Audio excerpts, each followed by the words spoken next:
माझ्या नावाचा आडनावाचा संस्थानाचा ब्रँड आणि जगाला आणि महाराष्ट्राला मी दाखवून देणार आहे.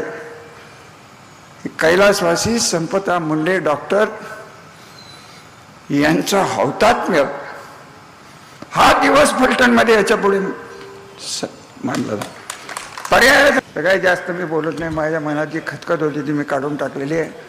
माझे पण ठरलेले आहेत. याच्या पुढे मी भाऊबीज साजरी करणार नाही. जे काय आयुष्य आहे तोपर्यंत. तुम्हाला जर माणुसकीची हे असेल तर तुम्ही हे भाऊबीज सोडून द्या. त्या मुलीची आठवण ठेवा. माझी विनंती आहे तुम्हाला. आपल्याला जगाला हे सांगायला लागणार आहे. हे फलटण तालुक्यात सच्चिल माणसं आहेत, वारकरी पंथाची माणसं आहेत. त्यांच्याकडे बघून आमची परीक्षा करू नका. आणि त्या मुलीचा पुतळा हा उभा राहणारच. पण सरकारने नाही दिले तर माझ्या खर्चाने मी उभं करेन. त्या लोकांना कळून द्या की सगळेच तसे नाही आहेत. सगळेच नाही निंबाळकर तसे नाही आहेत. सगळेच प्रल्हाद पाटील नाही आहेत. सर्वार्थाने चांगली राहणारे लोक या तालुक्याच्या परंपरा त्यागाच्या प्रेमाच्या आहेत.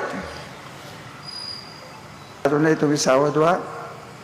राजकारणाचा प्रश्न नाही. खून कोणी केलाय का आत्महत्या हा आपला प्रश्न नाही. प्रशासकीय जी दहशत आहे ते संपदा मॅडममुळे आज संपलेली आहे फलटण तालुक्यातली. तिचे उपकार आपल्याला नानात फेडायलाच लागणार आहेत. तिची आठवण आपल्याला ठेवायलाच लागणार आहेत. आणि मी तर सरकारच्याकडे मागणी करणार आहे की या मुलीचा अर्धा पुतळा उपजिल्हा काय जे आरोग्य केंद्र आहे त्याच्या समोर लावा. नाही तर आम्ही आमच्या यांनी लावू. बघू काय होतं.